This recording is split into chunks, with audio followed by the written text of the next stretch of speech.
if you have a phone, what you will see on your phone, and if anybody has the answer for me, then you unmute your mic and you tell me the answer. So when you have your phone, if you open up your camera app on your phone, if you open up the camera app on your phone, what is the default setting? If you're going to capture a photo or a video, which direction does the lens show? Does it show outward or does it show toward you? What's the default setting? Anybody can tell me. It shows outward. Meaning what? Like it shows to the object that I want to take a picture to. Thank you, Maxine. That is exactly what it does. Now, there's a principle there in life as well.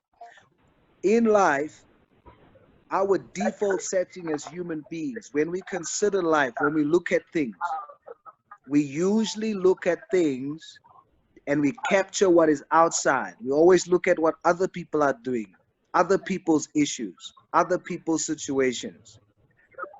But what we want to do today is we want to look inside. We want to look to ourselves and we want to do reflection. So in terms of your camera setting, what do you do on your phone if you want to take a picture or video of yourself? What's that term that we use? Z. Selfie. There you go, man. We take a selfie, 100%. And what the selfie does is when you flip the screen, you see yourself. So I want us today, I want us to take a selfie when it comes to who we are. So you're not going to use your phone, but what you're going to do is you're going to reflect right now and you're going to take a selfie by the questions I'm going to ask you right now. So anybody can respond, but remember, you don't talk about the person next to you. You don't consider the views of the person next to you right now. You don't consider what everybody else around you is saying about the subject. You reflect in yourself and you respond. Okay, so here we go. Here's the first question. Race are you? What race are you?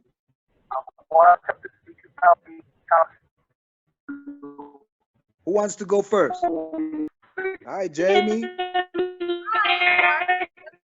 African American. All right, Jamie said African American. Who else wants to go? Thank you, Jamie. Who else wants to go? Z. Y'all want to go, Z? Go. Unmute your mic, Z. I'm African American. African American. And the dude next to you, what's your name, homie? I'm Arthur, and also I'm African American. African American. Maxine, you want to go? I'm colored, guys. In South Africa, the term for mixed person is colored, so I'm colored. Ronald, are you there? Yeah, African American. African American. Thank you, Ronald. Next question, guys. As you take a selfie, what does the race label that you've just given me, what does that mean? Who wants to go? That I'm half American and I'm half African. All right. Thank you, Boosie. So tell me again, what does the label you just gave me, what does that mean for you? Me and Selfie chose African American. To me, it means I'm half American and I'm half African. All right. All right, Z, go ahead. I think that the label means that I originate from, well, my ancestors were from Africa, but I was born in America. All right. Okay, next question.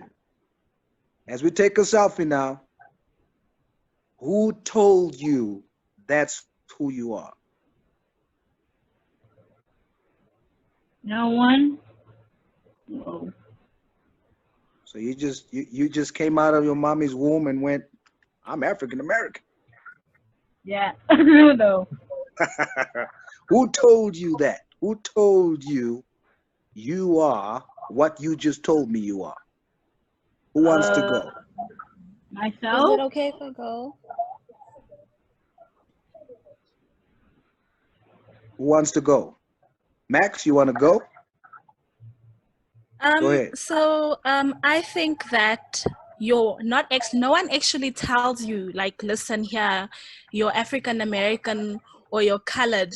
You're normally just born into a family that like sort of programs you into having this belief that no, you are actually colored. The way you act, the stuff you do, the community you're raised in. So those are factors that like immediately like tell you like, no, I'm colored, if that makes sense. Okay. Maxine says, based on your exposure and how you are brought up, it programs you. Let's remember that term, programs. Max is saying that she's been programmed to say that she's colored. Z, you wanted to go? Yeah. My parents told me I was African American. All right. Your parents told you? Who told your parents? I'm assuming Say the generation. the generation before them. Who told them? The generation before you. I guess the generation before them. And then All right. Generational or generations telling each other who we are. That's what Z and M are saying. All right. Anybody else? Let's go. Okay. Can I at least get another hoo-ha? Woo-ha. Ooh, Come on, guys. It's like generations telling you. You got to do it like me. Hoo-ha! Woo-ha. Yeah. All right. Next question. You say who told you? Here's the next question. Do you think whoever told you who or what you are, whoever gave you that label, do you think they were right? I don't know. Well, what do you think? What do you think? Meh. Were they right? Is it okay if I go? Go ahead. Go ahead.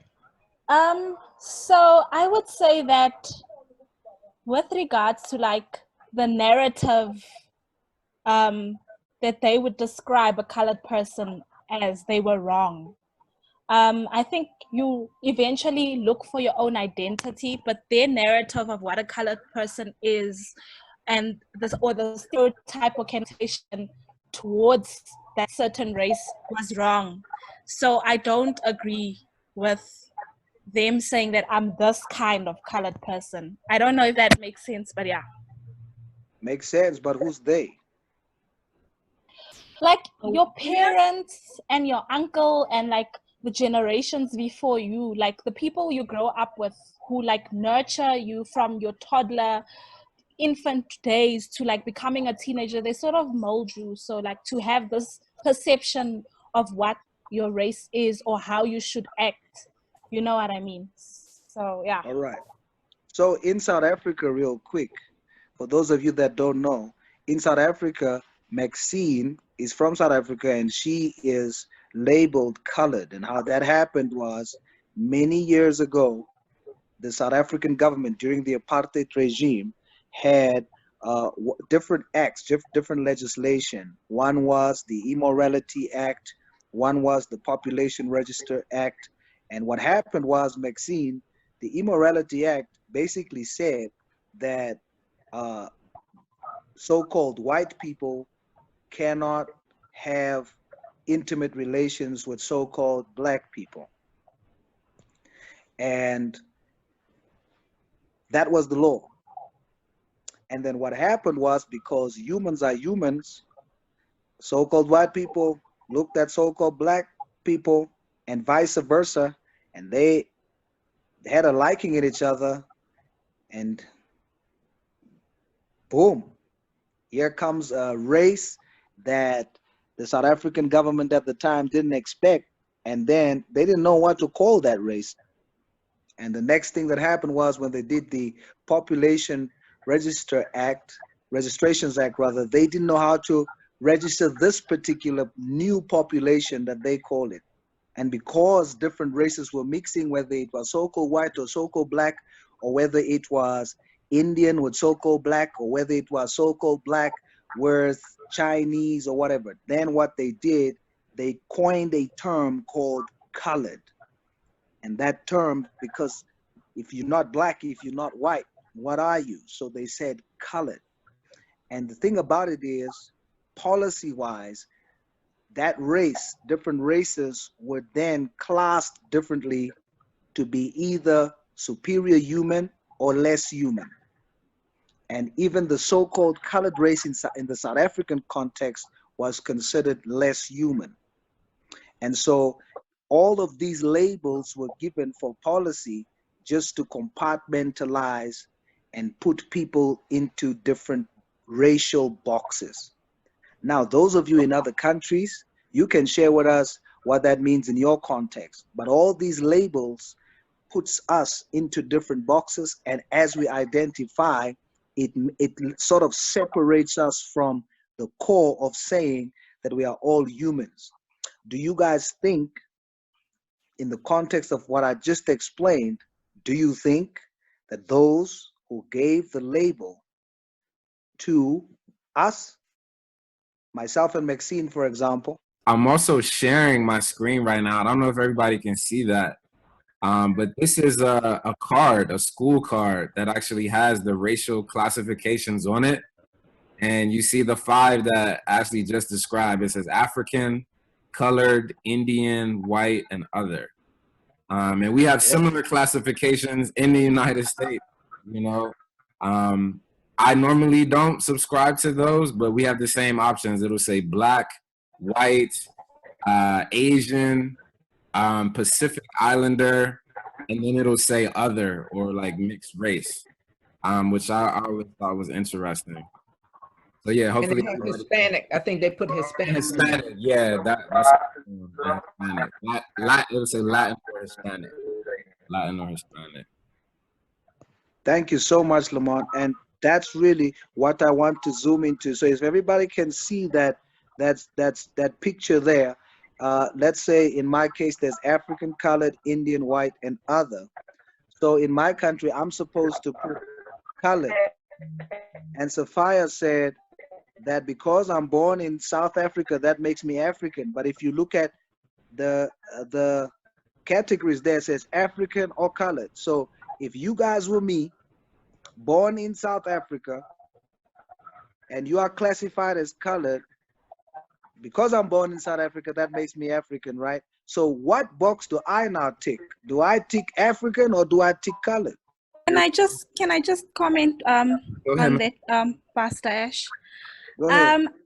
I think in South Africa, when we say someone is African, we normally associate the word African with people who are black. So people that looks like me? People that look like you, people who are of like black African. So in South Africa, we call, when you say someone is African, you literally fall under the black race.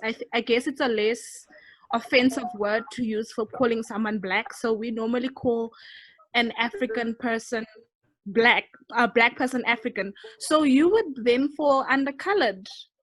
Is that right? It's not, but that's how it goes here in South Africa. It's not, and that's how it goes. I want you guys to take a selfie today and ask yourself what we have been labeled as, the categories that we've been given. Is this correct? Yeah, very interesting what you're saying, that that classifying people according to race is becoming an old mentality of yesterday, where we wanted to count people like their ships and and goats and differentiate in that way, that, you know, humanity is all one.